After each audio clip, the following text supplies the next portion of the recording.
এখন আছি দমদম এয়ারপোর্টে, একটা এমার্জেন্সি মেডিকেল রিজন হয়েছে ঈশানীর জন্যে। তো আমরা একটু তাড়াহুড়োতে ব্যাঙ্গালোর যাচ্ছি। তো কি হয়েছে বলো। এখন বাজে ঠিক 4টে 4:55 আমাদের ফ্লাইট। আমরা আবারও ব্যাঙ্গালোর যাচ্ছি। প্রথমত হচ্ছে আমি ভিডিওটা কোনো ইনকাম করার জন্য বা ভিউজ খাওয়ানোর জন্য করছি না। কেউ ভুলভাল কমেন্ট করার আগে মানবিকতা বলে একটা বাংলায় ওয়ার্ড আছে, সেটা ভেবে কমেন্ট করবেন, বা মানবিকতা দেখানোর দরকার নেই, ঠিক আছে? আমি আমার নিজের আর্কাইভে রাখার জন্য এই ভিডিওটা করছি। এবার যদি বলতে হয় যে আমার কি হয়েছে, আমার লাস্ট যে ভিডিওটা ছিল, যেখানে যারা যারা যারা আমার প্রিয় বন্ধু বা প্রিয় আত্মীয় যাই বলতে পারো, সুন্দর সুন্দর কমেন্ট করেছেন যারা, তাদের যে ভিডিওটা মানে তাদের জন্য না, আমি যে ভিডিওটা পোস্ট করেছিলাম সেই ভিডিওতে যারা কমেন্ট করেছে সেই ভিডিওটার কথা বলছি। সেই ভিডিওতে আমি ব্যাঙ্গালোর গেছিলাম একটা অন্য পারপাসে, যেখানে আমার ব্লিডিংয়ের ব্যাপার ছিল, আমার অপারেশন কেসের ব্যাপারটা ছিল। তো সেই পারপাসটা আর আজকের পারপাসটা টোটালটাই আলাদা। আমরা তার 10 দিনের মাথাতে আবারও যাচ্ছি ব্যাঙ্গালোর। তো ব্যাঙ্গালোর যাওয়ার মূল কারণ ছিল, যখন আমি ওই ভিডিওটা করছিলাম সেই সময় তার থেকে ঠিক 15 দিন আগে আমার পায়ে একটা ফোসকা পড়ে। ফোসকা কেন পড়েছে সবাই জানো।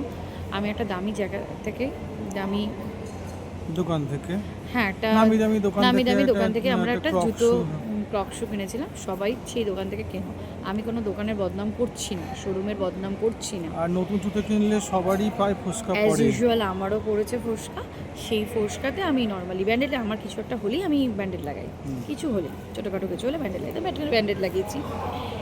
ব্যান্ডেড লাগানোর পর ব্যান্ডেড লাগাচ্ছিলাম 15 দিন 20 দিন কেটে গেল। যখন আমি ভিডিওটা করছি তখন অলমোস্ট বোধহয় 15-16 দিন হবে হয়তো। তো যাই হোক, 2-3 দিন একটা ব্যান্ডেড 2-3 দিন চালিয়ে দিই আমি। যেদিন আমি ব্যাঙ্গালোর থেকে ফিরবো ঠিক করি, সন্ধ্যাবেলা ফ্লাইট, আমরা ওদিনকে ডক্টর দেখি লাঞ্চ করছিলাম একদম। আমি দেখাই ব্যাঙ্গালোরে মানিপাল হসপিটালে, ইয়াসমন্তপুর, তখন ওই হেব্বালে। তো ইয়াসমন্তপুর মানিপালে আমি সেদিন ছিলাম, লাঞ্চ করছিলাম আমরা ওপরে টপে ক্যান্টিনটা। তো সেখানে লাঞ্চ টাঞ্চ করার পরে আমি পায়ে ব্যান্ডেডটা খুলে নতুন ব্যান্ডেড লাগাবো বলে ঠিক করছি। এবার ওই ব্যান্ডেডটা ও আমাকে বললো ব্যান্ডেডটা খুলে দেখো তো কী অবস্থা। দেখতে গেছে ওটা কীরকম একটা হয়ে গেছে, অদ্ভুত, মানে ফোসকা নেই, এটা কীরকম একটা উঁচু উঁচু কীরকম। এবার আমি জুতো পরতে যাচ্ছি, মানে ও বলছে ব্যান্ডেড পরার দরকার নেই, তুমি নিচে একবার দেখিয়ে নাও এমার্জেন্সিতে, চলো তো দেখি। এবার ব্যান্ডেডটা আমাকে তো পরতে হবে জুতোটা। এবার আমি জুতো পরতে পারছি না। এবার এক পায়ে জুতো ছিল, এক পা খালি পায়ে আমি ওইভাবে লিফট করে নেমেছি। নেমে প্রথমে ফার্মেসিতে গেছি, ফার্মেসি দায়িত্ব নেয়নি, বললো এমার্জেন্সিতে যেতে। এমার্জেন্সিতে গেলাম, ওরাও এমার্জেন্সি বললো ডার্মাটোলজিস্টকে দেখানো। সমস্যা আমরা বিকেল 5টার সময় ডার্মাটোলজিস্টকে পেয়ে যাই ভাগ্যবশত। উনি দেখে একটু বকাঝকা করেন যে 15-20 দিন ধরে একটা ব্যান্ডেড ঠেসে টাকা তো ওইভাবে জুতো পরে যাচ্ছ, ওইভাবে করে যাচ্ছ, ব্যান্ডেড রেখে দিয়েছো, ভেতরে কী হচ্ছে না হচ্ছে তুমি দেখছো না। এবার ফাইনালি উনি দিলেন এটা তো কর্ন হয়ে গেছে, উনি প্রেসক্রিপশনে লিখে দিলেন বা কীভাবে বলবো, আঁচিলের মতো শক্ত একটা হয়ে গেছে। তো বলে ইমিডিয়েট লেজার করতে হবে, এর কোনো ট্রিটমেন্ট নেই।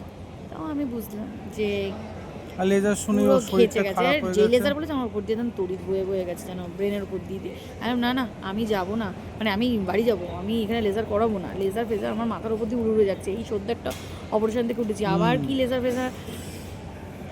অ্যাকচুয়ালি কর্ন লোকের পায়ের তলায় হয়, ওই গুফো টাইপের বলে যেটাকে, সেগুলো কর্ন ক্যাপ লাগালে অনেক সময় চলে যায়, বা ছোটোখাটো ট্রিটমেন্ট করলে কমে যায়।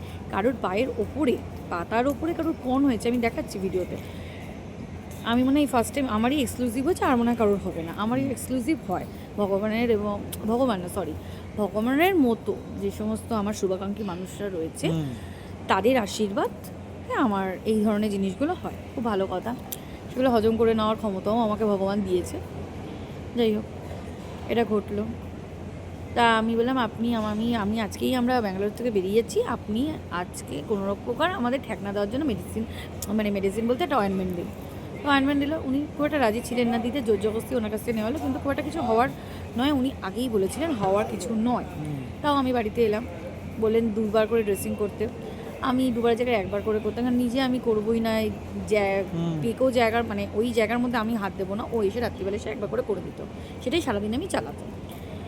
এই করতে করতে ও তো ব্যথা কমছে না, ব্যথা যন্ত্রণা অসহ্য এই ব্যান্ডেড খোলার পর থেকে। কালকে সন্ধ্যে থেকে হট করে না, তার মাঝে একটা গল্প হয়েছে। কর্ন ক্যাপ বাড়িতে কিনেছি, গরম বোরোলিন ঢেলেছি, যা যা পাচ্ছি নিজেরা করছি, বড়ি গরম শেখ দিচ্ছি, সব করছি, কোনোটাতে কারোর কোনো খুলে রাখছি মানে তাও উনি মানে বলেছিলেন সারছেই অ্যাকচুয়ালি না। উনি বলছেন মানে ক্রিমটা দিয়ে ওটা তুলো বসিয়ে ওর উপরে ব্যান্ডেড টেপ লাগিয়ে দিতে, যাতে গরমে ভাপে ভাপে ওটা নরম হয়। হ্যাঁ, কিন্তু কিছু হচ্ছে না, হচ্ছে হচ্ছে খুবই না। সামান্য সামান্য, মানে ওটা হওয়ার নয়। ওই গরম বোলোলিং দেওয়ার পরে আরও কেলো ঘটেছে। ঘটা হচ্ছে যেটা ঘটা, হট যেটা করে হচ্ছে প্রচণ্ড ব্যথা শুরু। যন্ত্রণা শুরু হয়েছে। কালকে ইমিডিয়েট ওনাকে ফোন করা হলো এমার্জেন্সিতে। তো ওকে বললো, ও ফোন করেছিল, ওকে বলেছে যে লেজার তো করতেই হবে। আমি আগেই বলেছিলাম লেজার এখন যা পরিস্থিতি করতে হবে, ইমিডিয়েট করতে হবে। এবার তোমরা বলতে পারো কলকাতা থেকে করানো যেত না। না, আসলে কি বলতো, আমাদের অনেক পয়সা আছে, তাই জন্য আমরা বারে বারে ব্যাঙ্গালোর যাই। আর মেইন ব্যাপারটা হচ্ছে না কলকাতায় এটা বলো, ওর এটা যা অনেকে যা- বলবে যে বারে বারে তুমি নন্দন হ্যাঁ। ব্যাঙ্গালোর যাই, আমাদের প্রচুর পয়সা, বুঝলে তো। পয়সা আমাদের একদম মানে মেইন কথাটাই বলে না, না, দিয়ে কারণটা। পয়সা এটা বলাটা উচিত, সেই জন্যই আমি বলছি আমাদের প্রচুর পয়সা আছে, জানো তো, সেই জন্য আমরা ফ্লাইটে করে যাই, ফ্লাইটে করে আসি, বুঝলে তো। যাই হোক, আমি ব্যাঙ্গালোর যাই। হ্যাঁ, ব্যাঙ্গালোরে কেন যাই, এবার যদি কারণ আমি তো মস্করা করলাম, যদি সত্যিটা কারণটা বলি, হচ্ছে কারণ হচ্ছে আমার আগে একটা ট্রিটমেন্ট হচ্ছে, সেই ট্রিটমেন্ট কলকাতার ডাক্তাররা করতে পারেনি এবং পুরো ফেল তার অনেক প্রুফ আমার কাছে রয়েছে এবং আমার কাছেই রয়েছে। আমি চাইলে সেগুলো ওপেন করতে পারি, কিন্তু কলকাতার ডক্টররা অবশ্যই ভালো, কিন্তু না, আমরা সবাই ভালো না। কলকাতার ডাক্তারদের মধ্যে ব্যবসাটা একটু বেশি চলে, যেটা আমরা ব্যাঙ্গালোরের satisfy মধ্যে হতে একদম পারিনি বলে ব্যবসাটা আমরা- ব্যাঙ্গালোরে চলে না। ব্যাঙ্গালোরে ওদের ব্রেন, ব্যবসার বদলে ওরা ব্রেনটাকে বেশি খাটায় পেশেন্টদের দিকে, তাই সেই ব্রেনে আমি ওনাদের কাছে করে আমরা সাকসেস। এবং আমি আবারও গেছি ব্যাঙ্গালোর, গেছি না, আমার তখন আর্জেন্ট ছিল, আমি মানে যেতেই হতো, নাহলে আমি বাড়ি ফিরতে পারতাম না। উনি মলম দিয়েছেন, সঙ্গে সঙ্গে মলম লাগে, ওইভাবে বাড়ি ফিরেছিলাম আমি ঠেকনা দিয়ে। তো যাই হোক, এবার ঠেকনা দিয়ে আমাকে যেতে হচ্ছে, লেজার আমায় করাতেই হবে, ছুঁচ, এই সিরিঞ্জ, ওইগুলো যেগুলো তো ভয় পায়। অত্যন্ত মানে কি হবে, কালকে হয়তো অনেক কান্নাকাটি হবে। তো তোমাদের সবাইকে একটাই অনুরোধ হচ্ছে, হ্যাঁ, তোমরা কমেন্ট করো। না না, আমার ভালো কমেন্ট, খারাপটা করলে মনে মনে খারাপ করো, হ্যাঁ, মনে খারাপ করে, কিন্তু অন্তত ওকে না না, ওকে ভালো বলার মনে দরকার জোর নেই, দাও। ভালো বলার দরকার নেই, আমি চাই না ভালো বলুক, আমার মনে মনে খারাপ করে। এটা অন্তত এটা অনুরোধ তো করি। না, অনুরোধ করার দরকার নেই, যে- আমরা কারোর অনুরোধে চলি না, আমরা নিজেরা কাউকে ভিডিও দেখানোর জন্য করছি না। যারা যারা আমাদেরকে ভালোবাসে তাদের হ্যাঁ, তাদের ক্ষেত্রে, জন্য অবশ্যই। হ্যাঁ তাদের ক্ষেত্রে বলেছি, যারা- সবাইকে অনুরোধ করছি যারা- যে একটু ওকে মনের জোর দিন, যাতে যেন কাউকে লেজারটা মানে আমার জীবনে লেজার ফার্স্ট টাইম হয়ে আমি যায়। গুগল, আমরা আবার কলকাতার ডাক্তার আবার গুগল দেখলে খুব মানে যাচ্ছে তাই বলে, হ্যাঁ গুগল দেখে সব জেনে এসছে। যাই হোক, আমি একটুখানি কৌতূহলী মানুষ, আমরা গুগল দেখেছি, গুগলে একটা জায়গায় তো কর্ন ওপরে, মানে পায়ের ওপরে, ওই কনটা নিয়ে কোনো কিছু তলায় পায়ের তলায় কর্ন হয়, সেটা হ্যাঁ, ট্রিটমেন্ট করা যায়, কিন্তু পায়ের উপরে এরকম ফুসকা থেকে কর্ন, আমি সত্যি আমি নিজে ধারণা করতে পারছি না।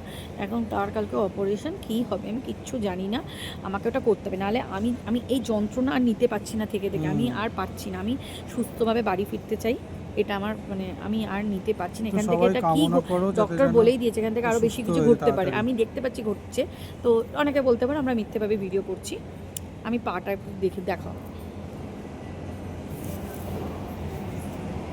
এখন ব্যান্ডেজ দেওয়া আছে বলে এই যে উপরে ফুলে বুঝতে উঠেছে, পারছি, black, ফুলে black। ফুলে উঠেছে। এখানটা, এই জায়গায়।